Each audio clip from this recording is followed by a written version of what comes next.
you wanted the best, you've got the best podcast. The hottest podcast in the world.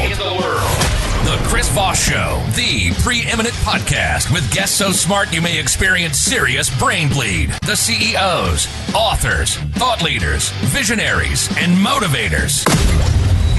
Get ready. Strap yourself in. Keep your hands, arms, and legs inside the vehicle at all times, because you're about to go on a monster education roller coaster with your brain. Now, here's your host, Chris Voss.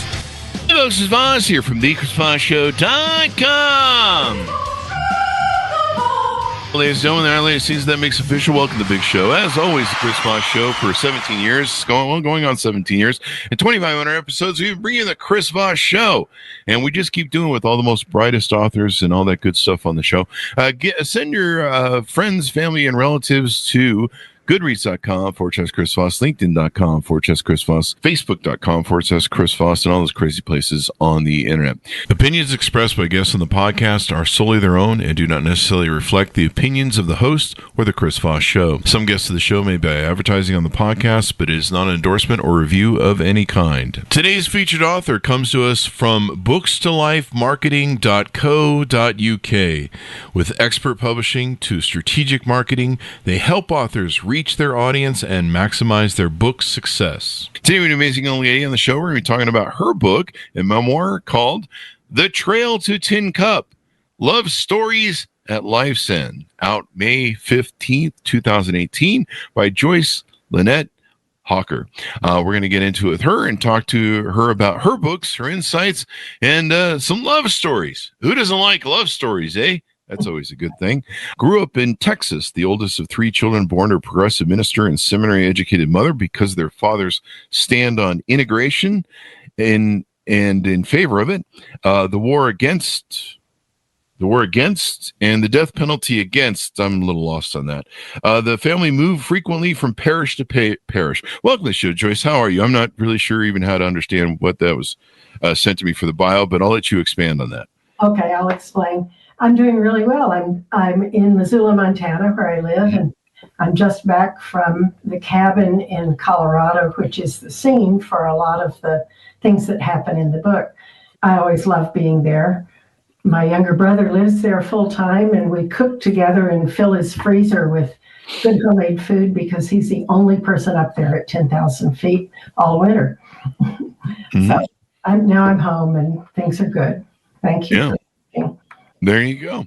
So give us any .coms. Where do you want people to look up on your interwebs to find out more about you? JoyceHockerAuthor.com, which is being produced by the Books to Life marketing team. Mm-hmm. So that'll be out tomorrow or the next day. All right. That's exciting. That's a good place. And then Amazon and Barnes & Noble and all the usual places where you can buy books. Awesome sauce. So let's talk about the book. Give us a 30,000 overview of what's inside the book. Okay. Well, I noticed that you were understandably mystified by some of that bio information. Yeah. I'll just give you a little heads up and then tell you what's in the book. Okay. Our dad was a progressive minister, which is not an oxymoron in Texas. They do exist. But what happened way back when in the 50s and 60s and 70s is that his view on a lot of issues was different from his congregation. So he got fired 5 times in a row, which meant we hopped around Texas as a family. And therefore, I got interested in conflict resolution, which is what I did before I became a psychologist. So the book is about 4 family deaths that occurred within 2 years. Mm-hmm. My brother's wife, my dear sister, the middle child, and our mother and father. Those last 3 occurred in 11 months. And so to deal with this, I talked about it, wrote about it, gave presentations. And the book is about each individual process of going through a family death. They're all different. And then how writing and speaking helped me deal with it and come out on the other side in a joyful way. That's a lot of deaths, but I guess if you live long enough, that's the interesting part of life. I had someone say to me, he goes, Chris, you're going to go through a period of your life where you go to a lot of weddings, and he goes, then you're going to go to a lot of funerals, and those are the two periods of your life.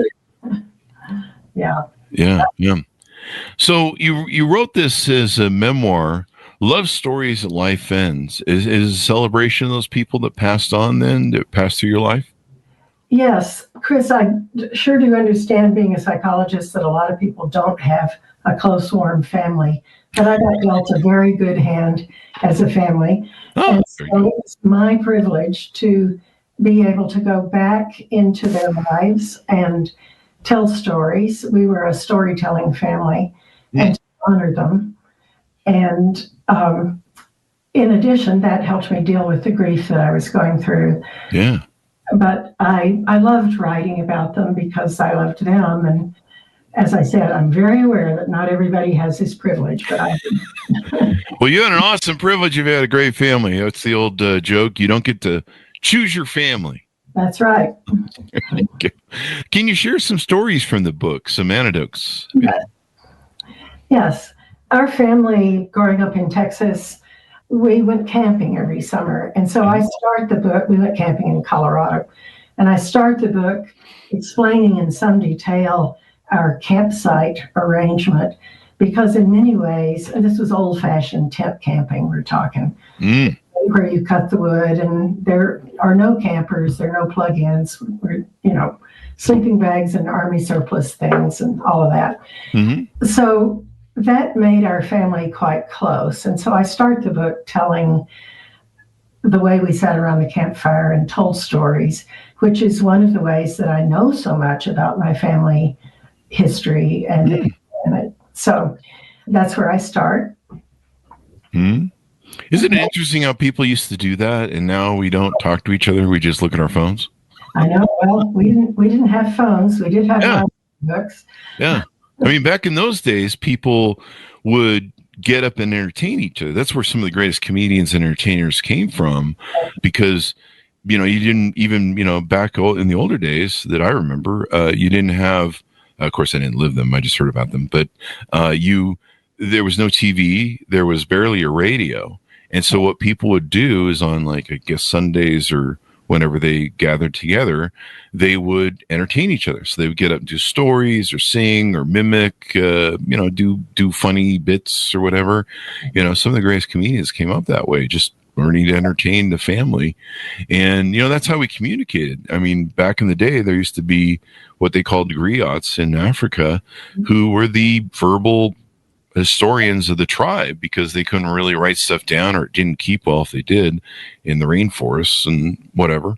But there would be like one or two people that would be assigned to be the historian for the tribe, and they would pass their stories on down. I mean, hopefully they had security so they didn't get eaten by a lion, because that would suck.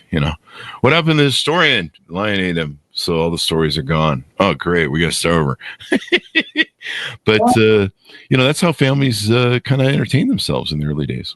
Well, I guess I sign up. I must have signed up as a child for that role in my family. Oh, really? I'm very much the memory keeper, the scrapbook put together, the archiver, the storyteller. No wonder I went into psychology. I like people. So I've been doing this all my life, I think. Mm-hmm. I'll tell you another episode. We loved this place in western Colorado, where much later, when my folks retired, they built a cabin. And when my sister and I were little, she was 8 and I was 11, we explored a historic Tincup cemetery. Tincup is an almost ghost town in western Colorado. Oh, really? And so we were bored, and we were, climbing around like kids do. And my little sister sat down on a rail fence and said, "When I die, I want to be buried here." I'm 11 years old, so I say, okay. And we go on. Well, it turns out that is, in fact, the plot that my dad bought. Really? Yes, and that's where our family members are buried, right there in that historic cemetery. Wow. And so, what was it like? You're seeing your father as you're growing up, and I remember I had a father who was always getting fired all the time too. He was kind of headstrong, but narcissistic. That might be an understatement. But his way was kind of the highway. But that doesn't work for working for other people. That's why I work for myself. And I know what it's like to get fired because you kind of have some opposition with the prevailing of leadership authority. You think maybe things can go better. So what was that like dealing with that? Because I would imagine, like me as a child, seeing my father go through that, because I would go to work with my dad. Wow. and it would, I would see his abrasiveness and not getting along. He was a really bad team player. He was like me. He was built to be an entrepreneur. Mm-hmm. And so he did not play well with others, and he was constantly getting fired. And I would, at first I would be like, well, they fired my dad, but then you kind of watch it and you'd be like, you're trying to understand what it meant and why it was a big deal and why whatever. What was it like going through that maybe with your father when you would see him, trying to become a progressive person in the clergy and going through that journey? What was that like in that struggle? Well, because we were fortunate because we kids thought he was right. Okay. And we admired him. He was not narcissistic. He was... Got lucky. I know. Believe me, I know. Oh, that's true. You've probably seen a few in your time of service. Not too many narcissists I would say in therapy, let me tell you. But you asked how it was, and moving as a child and a high schooler was difficult. Yeah, that's always a challenge. That was hard. I moved in the middle of my sophomore year, and then again right before my junior year. And so it was hard to make new friends, but I still think it was the right thing to do. So I don't have any animosity. Mm-hmm. So we were a close family.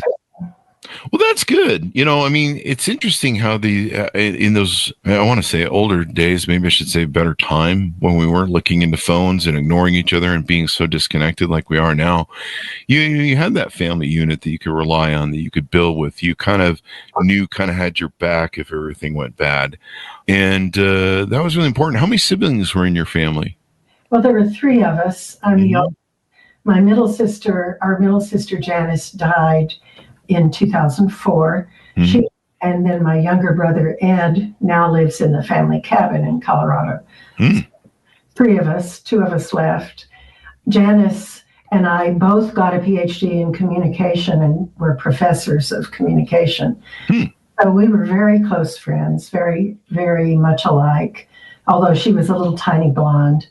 When she had her first job at UCLA, she couldn't see over the lectern, and so she had to stand off to the side. And she said, "You may not believe this, but I'm your professor." And they're like, where is she? Right. I can't see her behind the lectern. That's right. We were very close. My brother and I got much closer together after going through the deaths of all four of these people. Wow.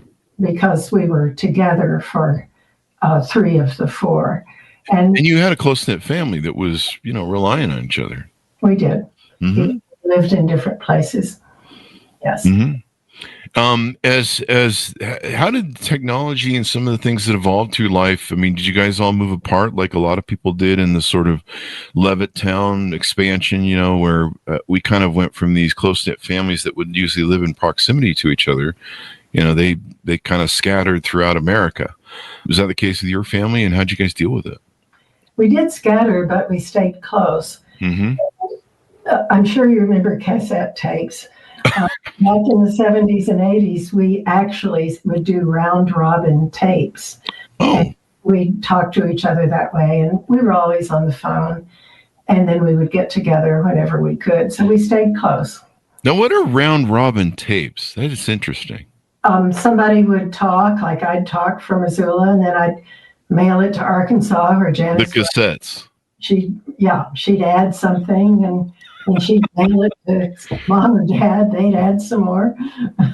That's wild. That's wild. I remember, there used to be guys that would they make, what was it they would make? They make tapes or CDs. They make, tapes of love songs or whatever. I think I might have made some for girlfriends when I was young.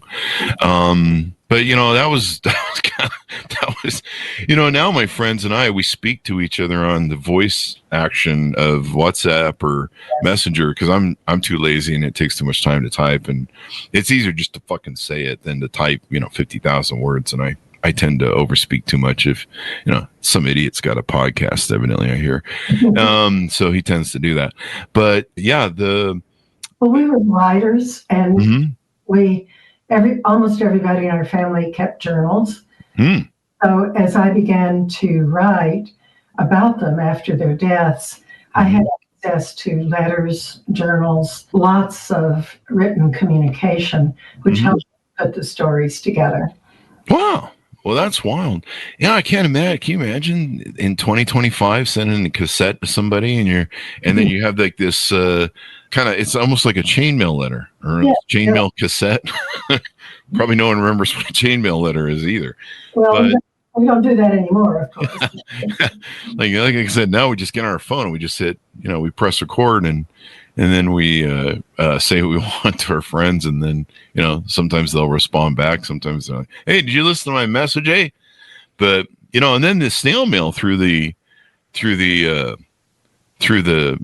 thing. What did you guys usually talk about on the cassettes? Because like if you talked about anything topical like the news, by the time it gets mailed and around, the news may have changed or the story may have changed to whatever the real facts were in an event or something. Well, back then we were mostly talking about our lives, our career, our work, our families, things like that were more personal.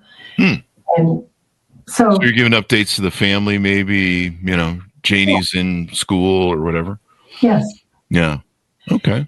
So when it came time for me to write this book, what helped me was a bunch of my colleagues in the National Communication Association, because I told you I was a professor before I was a psychologist. So they asked me to do presentations, and I would write up papers and give them at various places all over the country, so that when I got started writing, I had some drafts of chapters and stories to rely on, and that helped a lot.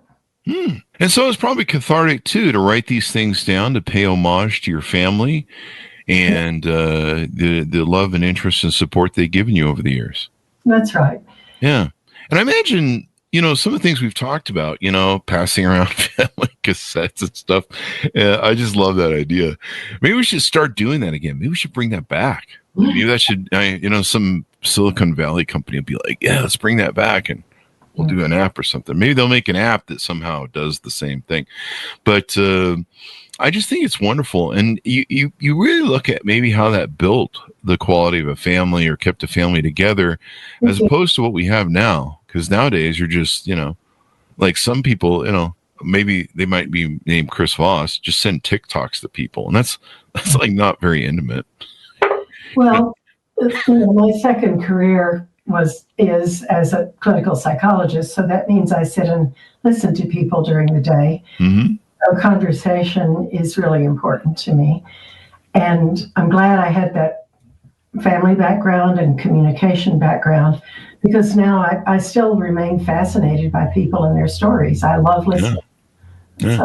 Sounds like you're a story collector like I am. I love people's stories. I like listening to their journeys, their experience of life. I'm sick of mine. I had to live it, and I'm over it.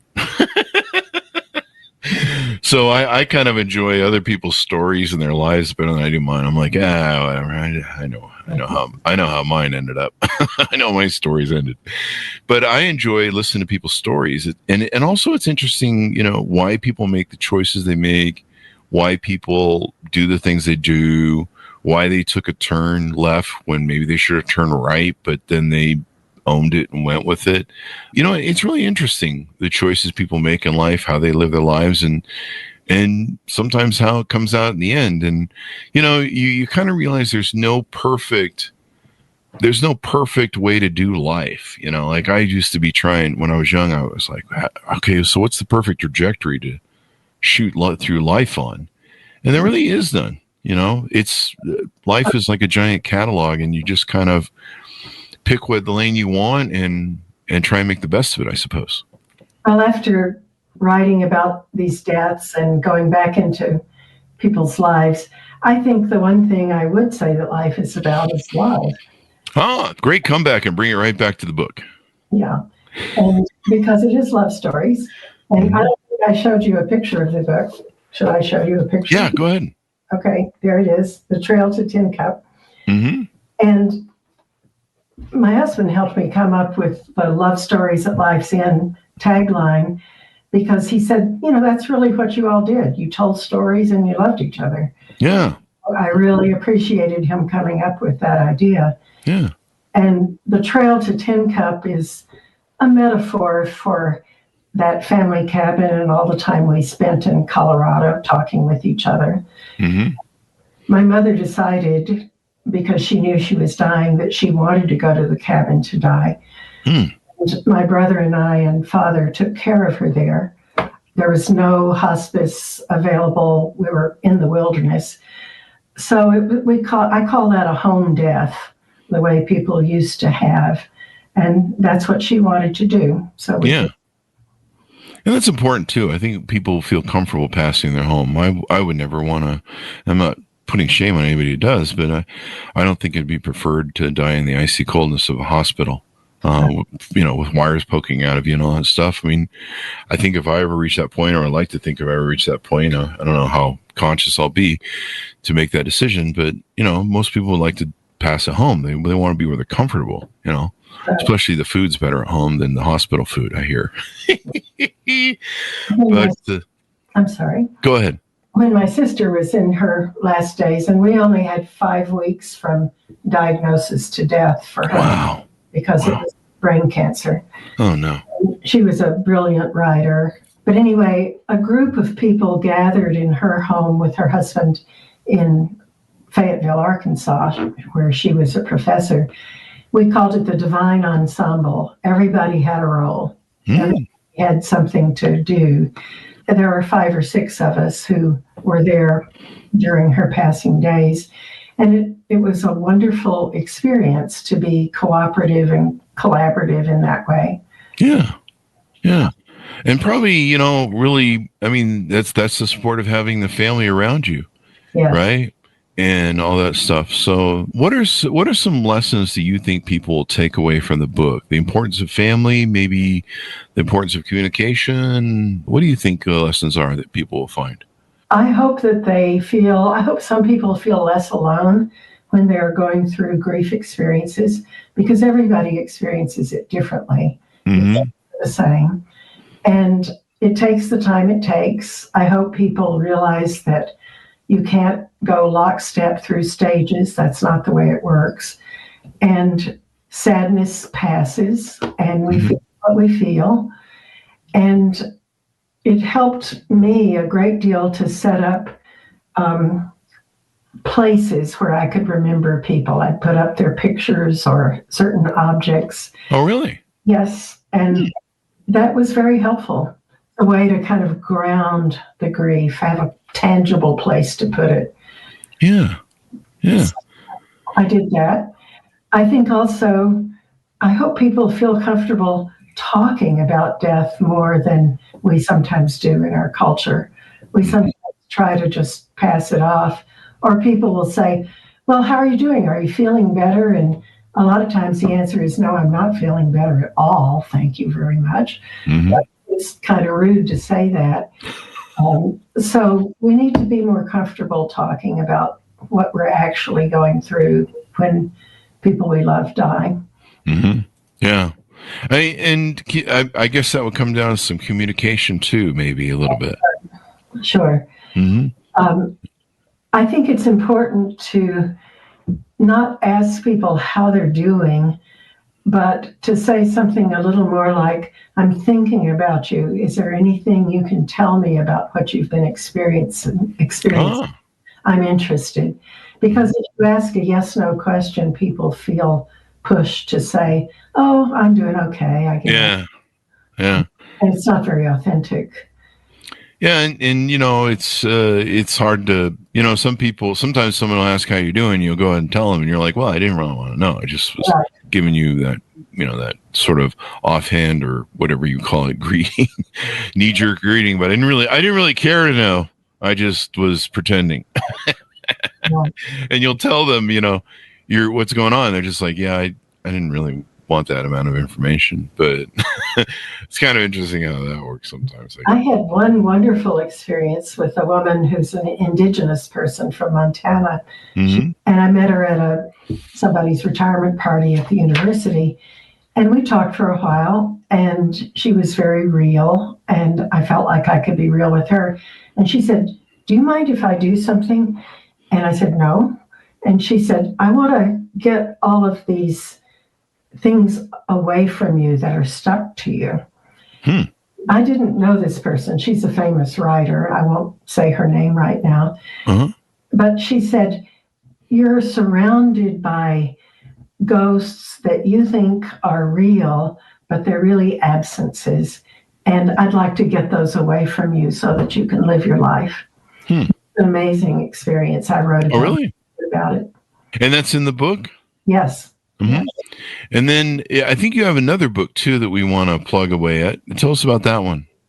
Well, a long time ago when I was getting my PhD at the University of Texas, way back when, I did my dissertation on interpersonal conflict. And so I wrote a text, which is now in its 11th edition, called Interpersonal Conflict. McGraw-Hill puts it out.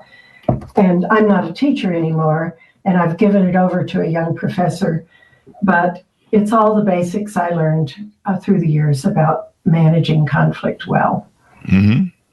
So that's another way. Managing conflict. And I imagine, are you the storyteller in your family? Yes, indeed. Yeah, sounds like you're the one who tracked everything. And it's kind of funny how I'm also the oldest. You're the oldest, if I recall rightly, right? It's kind of funny how we kind of have a certain way about us. I mean, I don't know if you ever study in psychology the first, second, third child birth order. You bet. Yeah, it's very important. It doesn't fit everybody, but it's a good template to start with when you talk to someone. Plus, it helps identify that the first children are always the smartest and best children out of all of them. Like I tell my siblings, I scraped all the good stuff out of the womb, and I don't know, I left some wrappers or something behind for them. We used to tease each other about who was smartest, and we finally thought, okay, we all are, so it doesn't matter. That's true. Who's counting? Me. Anyway, any future books that you have, stories from your family, your life, anything else you may want to be writing here coming up? I don't think so, Chris. I do hope to write a blog with the website that Books to Life is starting for me. So I'm writing a blog, but I think these days I'm more interested in actual conversations with people than I am writing. So I think I've done my writing. I'm not sure. You can never tell. Yeah. That's true. I still journal. I spent 48 years in Jungian analysis, Carl Jung analysis. That's a long time to be in analysis. Yeah, a lot of analysis. That's a lot. Thank heavens for this wonderful woman who helped me with all of that. Yeah. And I've gone through what started out to be 16 feet of journals, and I've now reduced those to about 3 binders. Did you say 16 feet? Yep. Wow. I know. That's a lot of feet. That's a lot of journals. That's a lot of toenails. Anyway, 16 feet of journals. Now, is that your personal journals or the family's? Mine. Wow. But I've now gone through them and decided what to keep and what to give away, which is part of the mourning process, not someone else, but for one's own life. Yeah. Maybe you could convert some of them. I don't know how much you poured the mourning experience into them, but maybe some of them might be good for, the great thing about telling our stories is, we're not alone. Everyone goes through kind of similar sort of things, sometimes under different terms, but, there's still cathartic moments. And And those are the things that not only shape us, but, we have to overcome. And maybe sharing those things might be really good. Well, actually, I did share a lot from my journals in the Trail to Tincup, the book we're talking about. Dreams, memories, archives, journal, things are in the book. Yeah. So I've done a lot of that. Maybe you could do a book on each person from your family and profile them and homage them. It's like I say, it's interesting when people come on the show and they've written about grief and overcoming grief or overcoming their challenges, how many people it really helps and inspires people. It shows them, hey, you can survive this. It's going to be okay. And it also shows, I think it's okay for us to feel things about it. I think in today's world, we box things up maybe a little too much, and we bottle things up, and we don't really feel or experience what those mean. Maybe it's because we're so broken apart and living apart and stuff with each other, and we're not close as much anymore. Maybe it's because we're disconnected intimacy-wise with these phones, and so we don't really connect when these tragedies happen to us. And so maybe it's an experience that people need to learn from. You probably have a lot of insight to that with how people deal with death and process grief and loss, being a psychologist. I do. And one of the things I learned was always to ask my clients about their losses right away. Just rock right into it. Wow. And that really changed. It was astonishing how much I did not know about grief before it happened to me. So now I do my practice differently. And I'm only working with younger therapists. I'm partly retired. So I work with younger therapists who are younger than I am. And I coach them to ask their clients about grief and loss. So I think that's helping. I hope that's helping. Yeah. And then, people, there's a story I tell a lot of callback on the show. It's example of telling our stories of loss. I mean, there was one day I was sitting around and I'd had my dog for about, I think 14 or 15 years, and she'd been experiencing seizures, and they had warned me that there would be one final one. But, no one had died around me for 27 years. I was I had no calluses to that effect. And suddenly she went into a seizure. I was filming it because I was trying to share. We were trying to work with the doctor on what this looked like and how we could make them less. And so I was filming it, and what normally was a few minutes or a 5-minute seizure went to half an hour. And I actually had to take her in the middle of the night to a hospital because she was still in seizure mode in my car.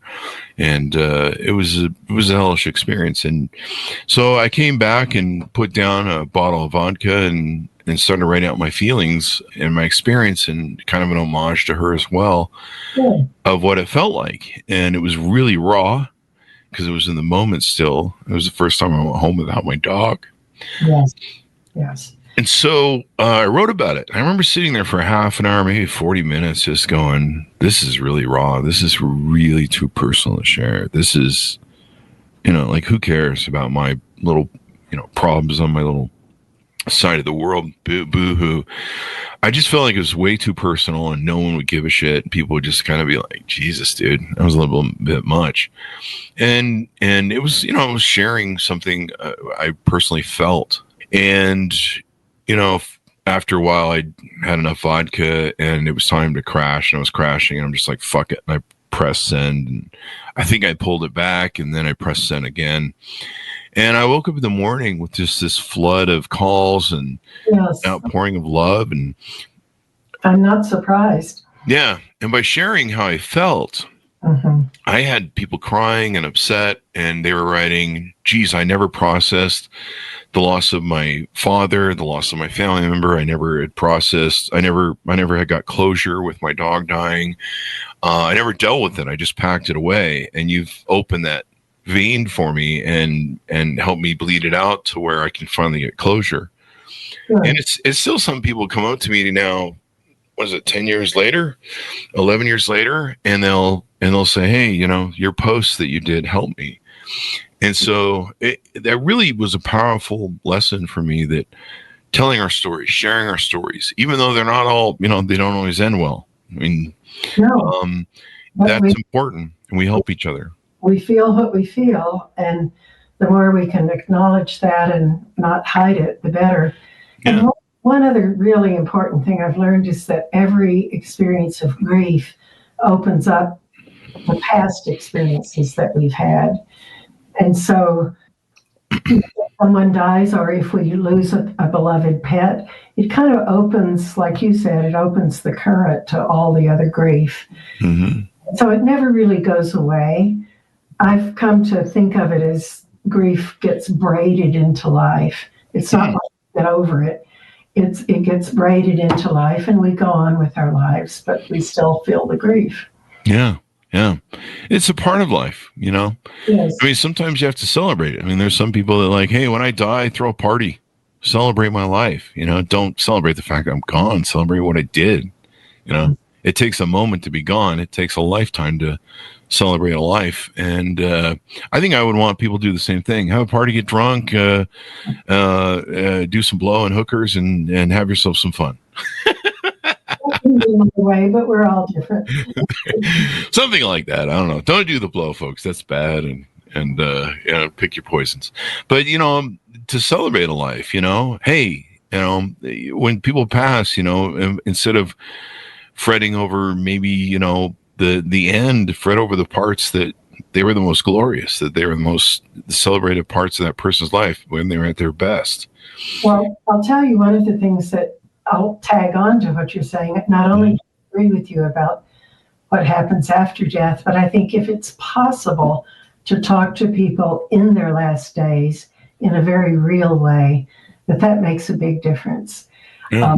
I was able to have conversations with my mother that changed, with an empathic connection to her, changed a lot about how I had felt about her and experienced her. I talked with my dad. There's a lot of writing about what to say at the end of life, and it's basically, I love you, thank you, please forgive me, I forgive you, and goodbye. Yeah. And I wanted us to do that with everybody. I did that with my father because maybe I learned from my dog going that, it's not like we were going to have a conversation or anything, but I learned there were things that I felt like I got robbed of, that I didn't get to spend time or all that stuff. And so when my father, we had a contentious relationship most all of my life. Mm-hmm. And he was very religious and I was not. And he couldn't never let that go for most of my life. We had a tough relationship as a father and a son. And I think his narcissism and probably a little bit of my narcissism, we battled each other sometimes like kings. And, his way was always it was either his way or the highway. And there you reach a certain age where that doesn't work for me anymore. Mm-hmm. And so we had a contentious life, but at the end, I think this was important. I sat down with him and I said, let's clear all of the decks. He was having strokes and heart attacks and always in and out of the hospital. And it was clear, where the path was heading. And so I sat down with him, and then he was starting to get dementia and repeat things every day. And so I sat down with him and we cleared the decks. And, I remember asking him, is there anything, unresolved that we need to do in our relationship? And that was really good for, I think, him and me.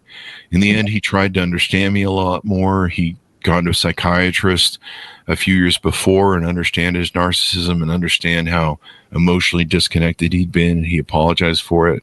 And then he went right back into it. It's hard to change. It's hard to change. But he got better as he got older a little bit. But it was what it was. And but being able to sit down with him, clear the decks, I think your concept there of being able to sit down with someone at the end of life, and sometimes it's better not to wait till then, because sometimes you don't get that moment. Sometimes, a car accident takes someone away immediately or something along that, something tragic, So sometimes you don't get time, and that's something to remember. Well, that happened in our family. The first death was my husband's sweetheart. I'm sorry, my brother's sweetheart. And I was going to say. That was I guess I'm thinking about Gary, but I'm trying to talk about my brother Ed. So Ed married his sweetheart Diane in the hospital. Mom and Dad came. He knew she was dying, and she died a month later in his arms. But what was so meaningful was that the whole family supported their decision to marry, even though my brother knew that she was leaving. So that was a very unusual situation, and they didn't get a chance to talk about much at all because she was still fighting it and didn't want to think that she was dying. But she was. But with the other members, we had more time to sort things out. It's always different. Every death is different. Yeah. Every death is different. And, you know, you want to reconcile before these things. You know, I live in a family that's still in the cult, and they feel that they have all of eternity and afterlife to resolve these issues. I remember calling some of my family members and saying, you know, Dad's going. You should probably settle up business and clear all the decks before he goes, because you're not going to be able to have these conversations after. And I found that they're quite healing for me. Yes. And they just refused. And they just felt like, you know, maybe we'll talk about it in the afterlife. That's really great, but what if you're wrong? You may want to. And the other thing is too is, you know, I've lived 10 years without my father. I'm glad we had those conversations. They settled a lot of business for me. And it was healing for him too to go through it at the time. I think it was important for him to see that I still cared and loved him in spite of it all, and that, you know, there was always hope. And that's the great thing about human beings, is their adulation with hope and everything else. So as we go out, give people your final thoughts and pitch out to order up your book. Go to your .com and get to know you better and see what you come up with in the future. Okay, well, I hope that people listening will experience both the grief and the joy that comes from living so close to life and death, because they go together. At least I found that. And I hope that people will feel less alone. You can find my books at joycehockerauthor.com and on Amazon, Barnes & Noble, and all the usual places. And I'd like to hear from you. I'd really love to hear from you. I enjoy being in conversation with people who read my books. Feel free. And they can reach out to you on your website that's being put up now. It should be up by the time we publish the article. So it's been wonderful to have you on, and thank you so much for sharing your story, Joyce. These stories are so important. We need to take more time to think about them and to care about our loved ones, communicate with them, and you know, make sure everyone's okay. Maybe we need to start that cassette business again. pass around, pay it forward cassette. Or some modern version of it. So yeah, put it on an app. Thanks for having me. Yes, I enjoyed it. Yeah. But you still have to have the pencil to swirl the cassette to rewind it. You still got to do that somehow. Well, maybe we should let that technology. I remember, I think it was the Bic pen you would have to use. Yeah. And you're like, where's my Bic pen? I've got to rewind this cassette. I listen to it's stuck in the middle. I want it back to the front. You spend like half an hour going like this, walking down the street. You know, I didn't get a chance to tell you this, but for about 10 years, I taught writing your life in our adult education. Oh, wow. University of Montana. And I loved helping people write about their lives. That was very rewarding. So I hope people will do that when they feel kind in all the ways that you and I've talked about tonight.